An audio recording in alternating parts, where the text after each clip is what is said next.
Hello guys, আপনারা সবাই কেমন আছেন? নিশ্চয়ই ভালো আছেন। তো আমিও ভালো আছি। আজকে আমি আছি বর্তমান অরুণাচল। ওই যে পাহাড়টা যে দেখতে পাচ্ছেন, ওই পাহাড়ের উপরে কিন্তু অরুণাচল। এখানটু অরুণাচলই পড়ে আর কি। তো যাই গাড়িতে এখানে নামি, সামনে দিয়ে একটা দাবার মতো দেখা যাচ্ছে। তো যাই দেখি দাবার ভিতরে কিরকম ধরনের কি কি পাওয়া যায়, কিরকম ধরনের আইটেম পাওয়া যায়, ভিতরে যে একটু বহি আর কি। তো দেখি কিরকম মানুষ, কিরকম কি দেখতে পাচ্ছি। তো দেখ পারছেন এইদিকে কিন্তু বাঁশের একটা হাকুর মতো দেখা যাবে নিচে। আমি হাকুর দিকে যেয়ে দেখি, যদিও বাঁশের হাকু উড়তে ডর করে ব্যাগ ব্যাঙ্গে ছিঁড়ে নিয়ে পরমই নিহি। এ দেখি হাকুর উপরে ভুট্টা মানে একটা ঘড়ি দিয়ে দিচ্ছে, দেখি সময় টাইম দেখ পানি গা। ওই যে ওইদিকে আবার মানুষ যে মানে খাওয়াই না সিস্টেম করে দিছে।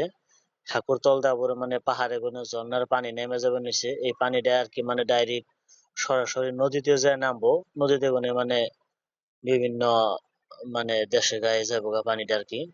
তো হাকুটাও আর কি মানে বহুত পছন্দের মতো হাকু, বাঁশ দা বানাইছে মানে আদিম যুগের মতো। মানে অরুণাচলের দাবা তো আর কি অবৈ নিয়ম নীতিতে হয়েছে। তো যাই হোক, আমরা গেতাছি গে, কারণ এই দাবায় আমাকে খাওয়ার মতো কোনো কিছুই নাই। কারণ সকাল বাজে 12টা, এনে মানে আড্ডা হয় মানে 1টা 2টা 3টা বাজার পরে গনে আড্ডা হয়। সেই কারণে কোনো কিছু খাওয়ান গেলা বাইতে গেতাছি গে। এই যে দেখ পাচ্ছেন কত জোর জঙ্গল, ওই যে সামনে পাহাড়, একদম নীরব, মানে গাড়ির চলাচল নাই, খালি দাবায় যারা আহে তার জন্যই মানে রাস্তাটা কইবার গেলে।